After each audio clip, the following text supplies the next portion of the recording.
प्रिय दर्शकों, जय सिया राम। आज नाग पंचमी है।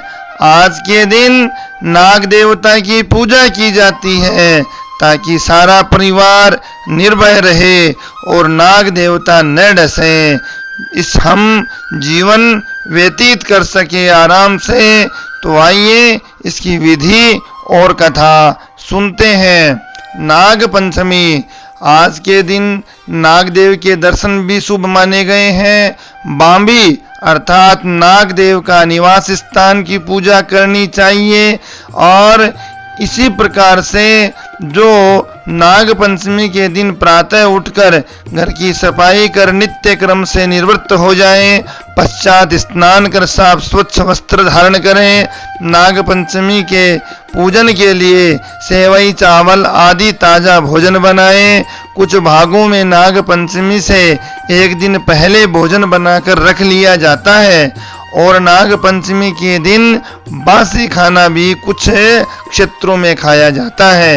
इसके बाद दीवार पर गेरू पोत कर और पूजन का स्थान बनाया जाता है। फिर कच्चे दूध में कोयला घिसकर और उससे गेरू पूती दीवार पर घर जैसा बनाते हैं और उसमें अनेक नाग देवताओं की आकृति बनाते हैं। कुछ जगहों पर सोने चांदी काठ मिट्टी कलम अथवा हल्दी व चंदन की स्याही से अथवा गोबर से घर के मुख्य दरवाजे के दोनों बगलों के में 5 फन वाले नाग देव भी अंकित कर पूजे जाते हैं। सर्वप्रथम नागों की बांबी में एक कटोरी दूध चढ़ाते हैं। फिर दीवार पर बनाए गए नाग देवता की दही दूब कुशा गंध अक्षत पुष्प जल कच्चा दूध रोली और चावल आदि से पूजन किया जाता है। मिष्ठान का भोग लगाया जाता है। पश्चात आरती कर कथा श्रवण की जाती है। पूरे श्रावण माह में विशेषकर नाग पंचमी को धरती खोदना निषेध है। इस दिन व्रत करके सांपों को खीर खिलाई व दूध पिलाया जाता है। लोकाचार के अनुसार कहीं कहीं सावन माह की कृष्ण पक्ष की पंचमी और कहीं कहीं शुक्ल पक्ष की पंचमी को भी नाग पंचमी मनाई जाती है। अपने अपने क्षेत्र के अनुसार कहीं शुक्ल पक्ष में तो कहीं कृष्ण पक्ष में पंचमी के दिन नाग पंचमी का उत्सव मनाया जाता है। इस दिन सफेद कमल पूजा में रखा जाता है। भारतवर्ष में सर्प पूजन करना अभिष्ट फलदायी माना गया है। भारत देश कृषि प्रधान देश है और सांप खेतों का रक्षण करता है, इसलिए क्षेत्रपाल भी कहा गया है। जीव जंतु चूहे आदि जो फसल को नुकसान करने वाले तत्व हैं उनका नाश करके सांप हमारे खेतों को हरा भरा रखता है। सांप हमें कई मूक संदेश भी देता है। सांप के गुण देखने की हमारे पास गुणग्राही और शुभग्राही दृष्टि होनी चाहिए। भगवान दत्तात्रेय की ऐसी शुभ दृष्टि थी, इसलिए ही उन्हें प्रत्येक वस्तु से कुछ न कुछ सीख मिली है। हमारी संस्कृति हिंदू संस्कृति ने पशु पक्षी वृक्ष वनस्पति सबकी पूजा बताई है। तो हम गाय की भी पूजा करते हैं। कई बहनें कोकिला व्रत करती हैं। कोयल का दर्शन हो अथवा कोयल की जब वाणी और स्वर सुनाई पड़े तभी अपना व्रत खोलती है, भोजन करती है। और कुछ व्रतोत्सव के दिन बेल का पूजन करते हैं तो कहीं वट सावित्री के दिन बरगद की पूजा की जाती है। नाग पंचमी जैसे दिन नाग का पूजन हम सब करते हैं, तब हमारी संस्कृति विशेष है। गाय बैल कोयल इत्यादि का पूजन करके उनके साथ आत्मीय संबंध स्थापित करने का हम प्रयत्न करते हैं, क्योंकि वो मानव जाति के लिए उपयोगी है। नाग देवता की जो कहानी है जो है वह मैं वर्णन करता हूँ, आप सुनिए।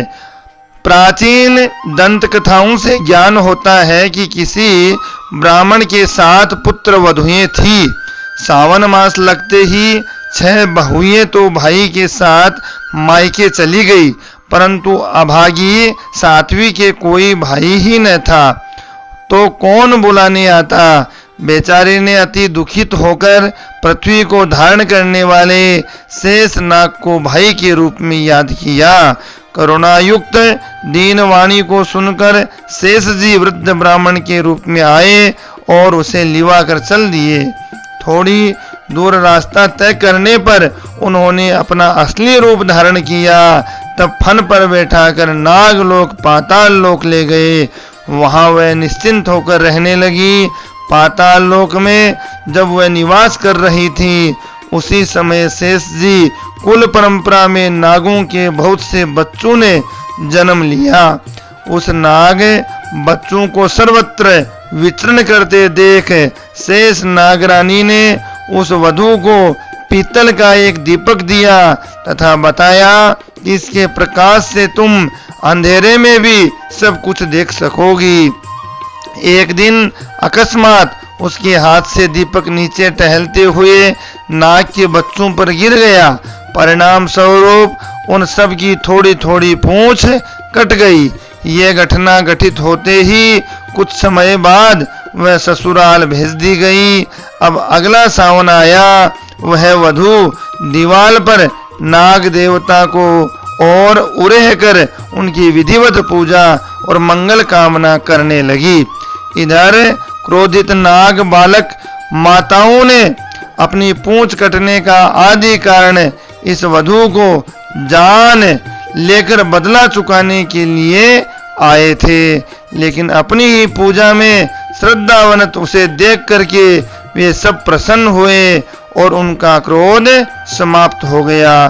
तो बहन स्वरूपा उस वधू के हाथ से प्रसाद रूप में उन नागों ने दूध तथा चावल भी खाया। नागों ने उसे सर्प कुल में निर्भय होने का वरदान तथा उपहार में मणियों की माला दी। उन्होंने यह भी बताया कि श्रावण मास के शुक्ल पक्ष या कृष्ण पक्ष पंचमी को जो हमें भाई रूप में पूजेगा उसकी हम सदा रक्षा करेंगे। इस प्रकार से नाग पंचमी की यह कहानी है। तो नाग पंचमी के बारे में और भी वर्णन मिलता है। अनेक प्रकार के नागों की जातियां प्रजातियां हैं। भविष्य पुराण में बताया है कि नाग मणिधारी भी होते हैं, नाग इच्छाधारी भी होते हैं। अनेक प्रकार के नागों का वर्णन है। और नागों के रूप में देवी भागवत में भी वर्णन मिलता है कि अनंतम वासुकिम शेषम पद्मनाभम च कंबलम शंखपालम धार्तराष्ट्रम तक्षम कालियम तथा एतानि नवनामानि नागानां च महात्मनम सायंकाले पठे नित्यं प्रातः काले विशेषतः तस्मै विस्मयं नास्ति सर्वत्र विजयी भवेत्। तो इस प्रकार से देवी भागवत में नागों का वर्णन मिला है और एक कथा भी वहां पर इसकी श्रवण करने का बड़ा महात्म्य है। इसके प्रवक्ता सुमंत मुनि थे, श्रोता पांडवस के राजा शतानिक थे। तो कथा इस प्रकार है। एक बार देवताओं तथा असुरों ने समुद्र मंथन द्वारा 14 रत्नों में से उच्च श्रवा नामक अश्वरत्न प्राप्त किया था। यह अश्व अत्यंत श्वेत वर्ण का था। उसे देखकर नागमाता कद्रु तथा विमाता विनीता दोनों में अश्व के रंग के संबंध में वाद विवाद हो गया। कद्रु ने कहा, अश्व के केस श्याम वर्ण के हैं। यदि मैं अपने कथन में असत्य सिद्ध होऊं तो मैं तुम्हारी दासी बनूंगी, अन्यथा तुम मेरी दासी बनोगी। कद्रु ने नागों के बालों के समान सूक्ष्म बनकर अश्व के शरीर से आविष्टित होने का निर्देश किया, किंतु नागों ने अपनी असमर्थता प्रकट की। इस पर कद्रु ने क्रुद्ध होकर नागों को श्राप दिया कि पांडव वंश के राजा जन्मजय नाग यज्ञ करेंगे, उस यज्ञ में तुम सब जलकर भस्म हो जाओगे। नाग माता के श्राप से भयभीत नागों ने वासुकी के नेतृत्व में ब्रह्मा जी से शाप निवृत्ति का उपाय पूछा। तो ब्रह्मा जी ने निर्देश दिया, या वर वंश में उत्पन्न तपस्वी जरत्कारो तुम्हारे बहनोई होंगे। उनका पुत्र आस्तिक तुम्हारी रक्षा करेगा। ब्रह्मा जी ने पंचमी तिथि को नागों को ये वरदान दिया तथा इस तिथि पर आस्तिक मुनि ने नागों का परीक्षण किया। अतः नाग पंचमी का यह व्रत ऐतिहासिक तथा सांस्कृतिक दृष्टि से बड़ा महत्वपूर्ण है। व्रत के साथ एक बार भोजन करने का नियम है। पूजा में पृथ्वी पर नागों का चित्रांकन किया जाता है और पूजा की जाती है। नागों को प्रणाम किया जाता है कि सर्वे नागः प्रियंताम मेया केचित पृथ्वी तले ये च हेलिर्मरीचितस्ता ये अंतरे दिवि संस्थिता ये नदीषु महानागा ये सरस्वती गामिनः ये च वापितडागेषु तेषु सर्वेषु वे नमः। भाव यह हुआ कि जो नाग पृथ्वी आकाश स्वर्ग सूर्य की किरणों सरोवरों वापी कूप तथा तालाब आदि में निवास करते हैं वे सब हम पर प्रसन्न हो।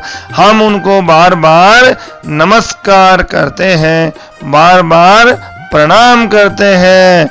इस प्रकार से नाग पंचमी का ये विशेष महात्म्य कथा कहानी मैंने आपके सामने शास्त्र सम्मत सार गर्भित और प्रमाणिक रखी है। आप अपना स्नेह प्रेम इसी प्रकार देते रहे। जय सिया राम, जय श्री कृष्ण।